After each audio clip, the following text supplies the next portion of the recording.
Hello my YouTube family, কেমন আছো তোমরা সবাই? আর তোমরা যে ভালো আছো, তোমাদের ভালোবাসায় আমি ভীষণ ভালো আছি। আর আস্তে আস্তে দেখতে দেখতে আমার ছোট্ট ইউটিউব পরিবারটা কিন্তু আস্তে আস্তে একটু একটু করে বড় হচ্ছে। তোমরা নিশ্চয়ই খেয়াল করেছো যারা আগে থেকেই আছো যে আমি অলরেডি 150 জন ফ্যামিলি কিন্তু ক্রস করে গেছি। থ্যাংক ইউ তোমাদের সবাইকে। আর যারা নতুন আমার ফ্যামিলিতে এসেছো, জয়েন করেছো, তাদেরকে অনেক স্বাগত এবং ভালোবাসা তাদের সবার জন্য, তোমাদের সবার জন্য। আর যারা নতুন এই ব্লগটা দেখছো তাদেরকেও বলছি তাড়াতাড়ি প্লিজ জয়েন করে যাও। আর এইভাবেই নতুন নতুন ব্লগ দেখতে থাকো আমার চ্যানেলে, আমার সঙ্গে থাকো, আমার পরিবার হয়ে ওঠো।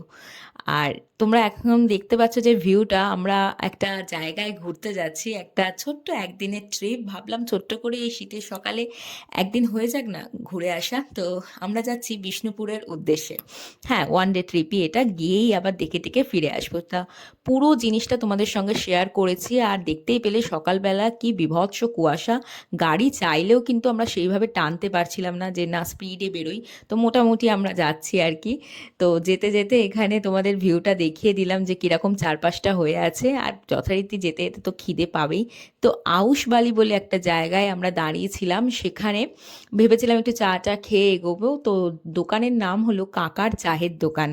এবার যে ভদ্রলোক কাকা, তাকে আমি দেখাচ্ছি, দেখো যে এই হলেন তিনি। তো ইনি একা হাতেই দেখলাম দোকানটা সামলাচ্ছেন এবং বেশ কিছু গাড়ি দাঁড়িয়েছিল, যার ফলে বেশ একা হিমশিম খেয়ে উঠেছেন। তো আমাদের মধ্যে আমরা সবাই মোটামুটি হাত লাগিয়ে দিয়েছি, জানো তো। চা করা বলো বা ব্রেড টোস্ট করা বলো, সবেতেই আমরা হাত লাগিয়ে নিজেরা পর্যন্ত কাজ করে তাকে সামলে দিয়েছি। আর আমরা ডিম পাউরুটি নিয়ে নিয়েছিলাম। চা খাওয়ার পর ডিম পাউরুটি খেয়েছি, তারপর দেখলাম আলুর দম হচ্ছে। তো ভাবলাম ওটার জন্য ওয়েট করে যাই, আলুর দমটাও টেস্ট করে ওনাকে বলে যাবো যে কেমন হয়েছে। তো আমি যাদের সঙ্গে গেছি, এ হলো আমার বান্ধবী জুহিতা। তো ও ফার্স্ট টেস্ট করে দেখছে যে কেমন হয়েছে। তো আমরা রিভিউটা জানার জন্য খুব উৎসাহভাবে তার দিকে তাকিয়ে আছি। তো খেয়েই বললো ব্যাপক হয়েছে। আর দেখো দেখতে দেখতে আমরা অলরেডি পৌঁছে গেছি, এটা জয়পুর।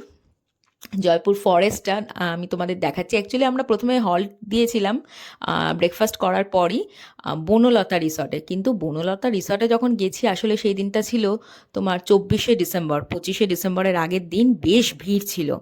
তো ভাবলাম যে এখানে খাওয়া দাওয়া করে এগোনোটা মনে হয় ঠিক হবে না। তো আগে আমরা চলো ঘুরে আসি, তারপরে ফেরার পথে নয় বনলতা রিসর্টে লাঞ্চটা কমপ্লিটই করে যাব। তো সেই মতো বেরিয়ে পড়েছি। গিয়েই ওখানে টুকটাক ফটো তো দেখলে একটু দাঁড়িয়ে তুললাম। আর যেটা হয়, যেরকম একটা দুপাশে জঙ্গল দেখতে পেয়ে আগেই তো সব বেরিয়ে পড়েছে, মানে জঙ্গলের ভেতরে ঢুকে একটুখানি হাঁটাহাঁটি করা, মজা করা, এগুলো করেছি। টুকটাক বেশ কয়েকটা ফটোশ্যুটও করেছি। আর এই রাস্তাটা দেখো কি ব্যাপক না। আর দেখতে দেখতে আমরা পৌঁছে গেছি কিন্তু বিষ্ণুপুরে।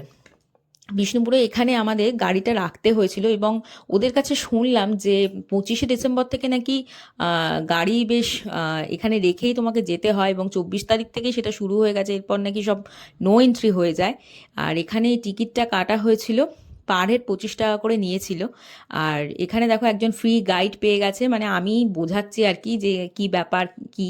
তো এই প্রথম যেটা আমরা দেখছি সেটা হলো জোড়া বাংলা মন্দির, যেটা 1655 খ্রিস্টাব্দে রাজা প্রথম রঘুনাথ সিংহ কর্তৃক নির্মিত। দুটো বড় দোচালা অনুদৈর্ঘ্যভাবে যুক্ত হয়ে মন্দিরটা গড়ে উঠেছে।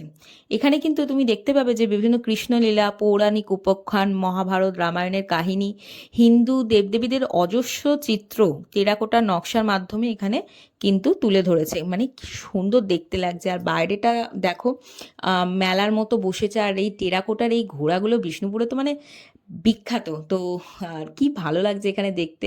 তো আমরাও একটু ঘুরে ঘুরে দেখলাম আর তোমাদেরকেও দেখিয়ে দিলাম মাটির এই সমস্ত, পোড়া মাটির আর কি এই জিনিসপত্রগুলো। তো এগুলো ঘুরে দেখেই আমরা, তোমাদের বললাম তো গাড়ি রেখে যেতে হয়েছিল, তো একটা অটো ভাড়া করেছিলাম। সেটা করে নেক্সট যে মন্দিরটা আমরা দেখতে গেলাম সেটা হলো শ্যামরায় মন্দির।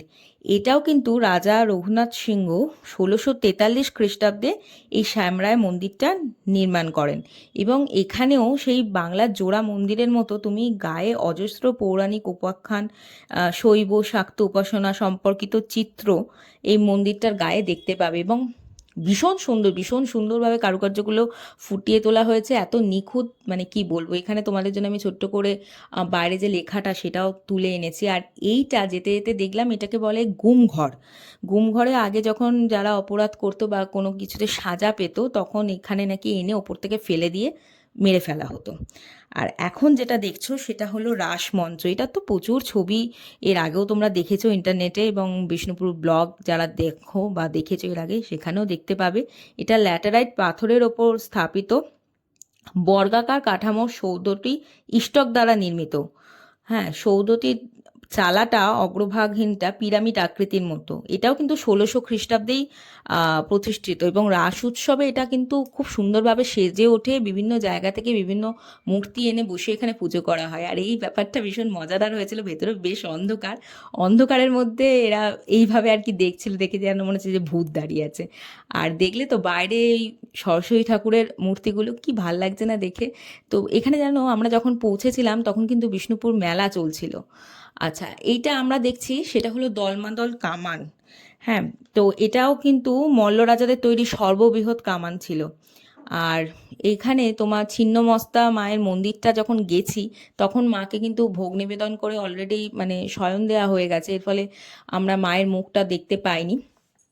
বেরিয়ে এলাম, বেরিয়ে এসে মন খারাপ করে যখন বেরোচ্ছি, এই চিত্র আঁকাটা দেখে তো মন ভীষণ ভালো হয়ে গেল। দেখো, শিল্পীর হাতের কাজ একেই বলে। কি সুন্দর বাড়ির একটা দেওয়াল, হ্যাঁ এই বাড়ির দেওয়ালে উনি এটা আঁকছিলেন। তো আমি ভাবলাম ছোট্ট করে একটু শ্যুট করে তোমাদেরকেও দেখাই। আর একজন তো এসে স্লিপটা দেখতে পেয়ে অলরেডি চড়ে পড়েছে তার ওপর। তার একটু ছোট্ট করে এন্টারটেনমেন্ট হয়ে গেল আর কি, একটু খেলা হয়ে গেল। আর রাস্তায় বিভিন্ন জায়গায় যেতে যেতে আমরা এরকম ছোট ছোট মন্দির বেশ কিছু দেখেছি। হয়তো সবকটায় দাঁড়াতে পারিনি, হয়তো সবকটার নাম জানি না, কিন্তু দূর থেকেই দর্শন হয়েছে সেই সব মন্দিরগুলোর, কিন্তু বেশ ভালো লাগছিল। সবার গায়ে কি সুন্দর সুন্দরভাবে কাজ করা আছে। আর এইটা হলো বিষ্ণুপুর গেট। আর তোমাদের বিষ্ণুপুরে যে দুর্গা মন্দিরটা আছে সেই দুর্গা মন্দিরের গায়ে না এরকম ম্যাপ করা আছে। আমার বান্ধবী আমাকে বুঝিয়ে দিচ্ছিল যে আমরা কোন কোনটা দেখেছি, কোন কোনটা দেখা হয়নি বা কোনটা দেখা বাকি। তবে সত্যি বলতে কি এই একদিনের ট্রিপে এই এতগুলো দেখা আমাদের পক্ষে সম্ভব হয়নি। আর বলতে বলতেই দুর্গা ঠাকুর কিন্তু তোমাদের দর্শন করিয়ে দিলাম। এখানে মর্দিনীর যে স্রোত হয় এটা সবসময় পাঠ হচ্ছে, এবং মন্দিরের ভেতর না একটা সুন্দর পরিবেশ, মানে এত সুন্দর লাগবে তোমার বলার কথা নয়। তো ওপরে ফটোগ্রাফি করতে দেয় না বলে আমরা নিচে বেশ কিছুক্ষণ দাঁড়িয়ে তোমাদের জন্য এই দুর্গা ঠাকুরের ছোট্ট ওই ফটোটা এনেছি। তো মা দুর্গা দর্শন দিয়েছিলেন আমাদের। তো যাই হোক, বাইরে থেকেই আমরা সেই ফটোটা আনতে পেরেছি। আর এই দুর্গা মন্দিরের ভেতরে এই দোকানটি রয়েছে। এখানে ডোকরার যে কাজগুলো হয় এবং সেই কাজের যে ঠাকুরগুলো, দুর্গা ঠাকুরগুলো রয়েছে এবং বিভিন্ন গয়না রয়েছে। হুম, তো দেখতে ভীষণ ভালো লাগছিল। আমরা সেগুলো একটু নাড়াঘাটা করে দেখে তারপর দেখছি অলরেডি পেটে টান ধরে গেছে, আর ঘুরতে মানে ঘোরা হয়নি। এবার আমরা রওনা দিয়েছি বনলতা রিসর্টের দিকে, যেটা বলছিলাম যে ফেরার পথে ভেবেছি বনলতা রিসর্টে লাঞ্চটা করে ফিরবো। তো তখনও গিয়ে দেখছি যে ভালো রকম ভিড়। আমরা গিয়ে এদিক ওদিক করে সমস্ত কিছু ঘুরে দেখলাম যে কোথাও আমরা সিট পাচ্ছি না, মানে কিছুই খালি নেই। আর এখানে দেখছো যে ব্লু কালারের অ্যাপ্রন পরে যে ভদ্রমহিলা ঘুরছেন বা যারা ঘুরছেন, এরাই কিন্তু এখানে সার্ভ টার্ভ করে, সমস্ত খাবার টাবার নিয়ে আসেন। তো অলরেডি গিয়ে এদিক ওদিক করে দেখলাম যে কেবিনও ভর্তি ছিল, কিন্তু এই কেবিনটা কোইন্সিডেন্টলি খালি ছিল। তো আমরা পেয়ে গেছি খুব লাকিলি আর কি। তো গিয়ে বসে পড়েছি এবং তোমাদেরকে একটুখানি বনলতার যে মেনু কার্ডটা সেটা ছোট্ট করে দেখিয়ে দিলাম যে এখানে কী কী পাওয়া যায়।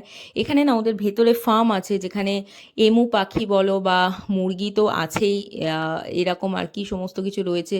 আম, তো এমু কষা, কোয়েল পাখি রয়েছে, কোয়েল টার্কি, এগুলো সমস্ত ডিশগুলো রয়েছে। আর দাম কিন্তু যে খুব হাইফাই তা কিন্তু নয়। তোমার হাফ প্লেট যেমন মাটন তোমার এখানে 200 টাকা, ফুল প্লেট হলো 400 টাকা। মেনু কার্ডটা তোমরা একটুখানি পজ করে দেখলেই সেটা বুঝতে পারবে। আমরা একটা এমনি থালি নিয়েছিলাম, রাইস থালি, যেটা মাত্র 100 টাকা দাম, এবং তার সঙ্গে 2 প্লেট তোমার চিকেন কষা আর 2 প্লেট মাটন ছিল, এবং শেষ পাতে অবশ্যই দই মিষ্টি নিয়েছি। দইটা কিন্তু মিষ্টি দই। আর মিষ্টি রসগোল্লার সাইজ দেখে তো আই অ্যাম অবাক, আর ভীষণ ভালো খেতে। বিশ্বাস করো আমি রসগোল্লা খুব একটা ভালোবাসি না, কিন্তু এখানে রসগোল্লাটা খেয়ে না জাস্ট আমি প্রেমে পড়ে গেছি। That's true. যাই হোক, তারপর বনলতা রিসর্টটা আমরা ঘুরে দেখছিলাম। ভীষণ সুন্দর সুরধ্বনি মঞ্চ যে লেখা রয়েছে, এখানে এক একটা কটেজের এরকম নাম রয়েছে, গোপাল ভাঁড় সুরধ্বনি মঞ্চ। এখানে এসে তুমি থাকতে থাকতে পারো আর কি। আর বিভিন্ন রেন্ট এখানে রয়েছে, বিভিন্ন সিজন ওয়াইজ বোধহয় চেঞ্জ হয়, এটা আমার ঠিক জানা নেই, তোমাদের এখানে ইনফরমেশন নিতে হবে। তো এখানে বলছিলাম অর্গানিক ওয়েতে সমস্ত মশলাপাতি, এমনকি এই চালের গুঁড়ো, ঘি, টি, সর্ষের তেল সব কিছু কিন্তু তৈরি হচ্ছে, তোমরা ফার্মটা ঘুরে দেখলেই বুঝতে পারবে। আর দেখতে দেখতে দেখো এমু পাখির জায়গাটা আমরা দাঁড়িয়েছি। তো এইভাবে বনলতা রিসর্টটা ঘুরে তারপরে আমরা বাড়ির দিকে রওনা দিয়েছিলাম। তো একদিনের বিষ্ণুপুর ট্রিপ আমার তো খুব ভালো লেগেছে। তোমাদেরকে আমি যতটা দেখেছি নিজে ততটাই দেখালাম, দেখানোর চেষ্টা করলাম। তোমাদের কেমন লাগলো জানিও। ভালো লাগলে please like, share and subscribe my channel. আর অ্যাডভান্স সবাইকে হ্যাপি নিউ ইয়ার। তোমাদের বছর, নতুন বছর খুব ভালো কাটুক, সবাই খুব ভালো থেকো। টাটা।